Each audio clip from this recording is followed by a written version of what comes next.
सुन सुनकर हम बोलना सीखे हो, उनके सामने बोलने में बड़ा घबराहट होती है। आज मुझे ये अवसर मिला कि जिन सोनिया गांधी जी को हम सुन सुनकर प्रेरित होते थे, आज उनके आशीर्वाद से मैं 85वें महाधिवेशन में बोल रहा हूं। वक्त ऐसा आया है इस देश में अभी,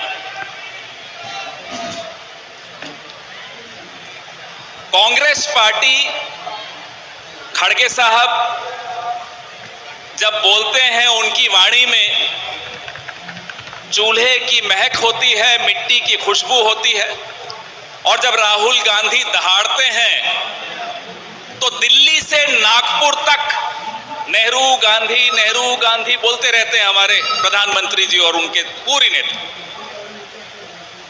उन्हें समझ ही नहीं आता हुआ क्या, अब जवाब क्या देंगे। सोनिया जी से हम सीखे हैं,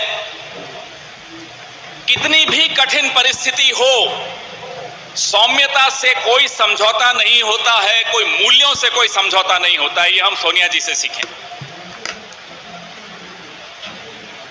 राहुल जी, आप में महात्मा गांधी की सरलता और नेहरू की गहराई है, आपसे ये क्या मुकाबला कर पाएंगे। दो तरह की विचारधाराओं की लड़ाई है, दो तरह की विरासतों की लड़ाई है। This is a battle not just of two ideologies, this is a battle of two legacies.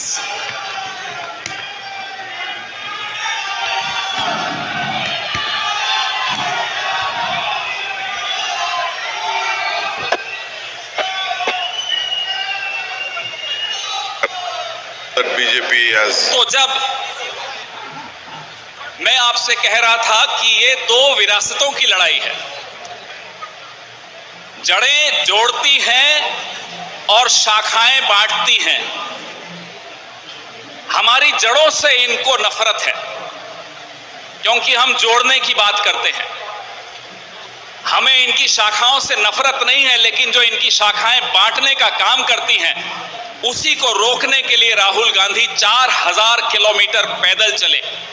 हम भी आराम उठा सकते थे घर पे रहकर, क्या जरूरत थी राहुल गांधी जी को इस तरह से पैदल चलने की, लोगों से मिलने की, इतना संघर्ष करने की। मुझे मीडिया के साथियों पर भी, उनको देखता हूं तो बड़ा बुरा लगता है, दर्द होता है मन में। आज इनकी आवाज भी बंद कर दी गई है। हम तो फिर भी बोल लेते हैं विपक्ष में रहकर, हम तो बोलते रहेंगे। हां, कभी कभी हवाई जहाज से हमें उतार दिया जाता है, लेकिन हम फिर भी बोलेंगे। हमारे जो मीडिया के साथी हैं, 2014 से पहले ये हम पर खुलकर हमला बोलते थे, और इनका हक था, बोलना चाहिए था इनको, इनका कर्तव्य था, ये बोलते थे। आज ये सरकार से सवाल नहीं पूछ सकते। सरकार से पूछना तो छोड़ दीजिए, ये हमसे ही सवाल पूछते हैं। चलिए, आपका स्वागत है, आप हमसे सवाल पूछिए, हमें कोई आपत्ति नहीं है। कल प्रेस वार्ता कर रहा था, मुझसे सवाल पूछा कि राहुल गांधी जी दाढ़ी कब हटाएंगे। वैसे राहुल जी, आपकी जो दाढ़ी है ना, ये करोड़ों लोगों के संघर्ष की दास्तान इस दाढ़ी में दिखाई देती है, जो आपसे मिले थे भारत जोड़ो यात्रा के दौरान। इस दाढ़ी को जब देखते हैं तो पिछले 9 साल का सफर इस देश के नौजवान, बेरोजगार नौजवान, इस देश के जूझते हुए व्यापारी, इस देश का मीडिया, हम सब का सफर दिखता है इस दाढ़ी में। हम देख रहे थे आप कैसे करोड़ों लोगों से मिलते थे, उनका दर्द सुनते थे, उनका दुख बांटते थे। बार बार घंटी बज रही है, लेकिन यह बात जरूरी है कि ये जो लड़ाई है, मध्यवाद की लड़ाई, लेफ्ट और राइट दोनों से होती आई है। जो सेंट्रिज्म है, सेंट्रिज्म दोनों का सम्मिश्रण है, लेफ्ट का भी और राइट का भी। ये देश मध्यवादी देश है, कांग्रेस पार्टी मध्यवादी पार्टी है। इस देश का संवैधानिक मूल्य जो है, जो ढांचा है, वो भी मध्यवादी है।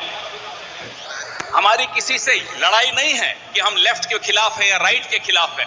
हम एक्सट्रीम लेफ्ट के खिलाफ हैं, हम एक्सट्रीम राइट के खिलाफ हैं। तीसरी बार घंटी बजी है और रणदीप जी बार बार मुझे आंखें दिखा रहे हैं, लेकिन इस लड़ाई में हम पीछे हटने वाले नहीं हैं। और तो क्या होगा, एक दो बार और हवाई जहाज से उतार देंगे, हम उतर जाएंगे, लेकिन लड़ते रहेंगे, आपकी आवाज उठाते रहेंगे, ये हमारा वादा है। क्योंकि मेरा नेता राहुल गांधी, मेरी नेता प्रियंका गांधी, मुझे आज तक वो डरते हुए नहीं दिखे, तो हम क्यों डरें।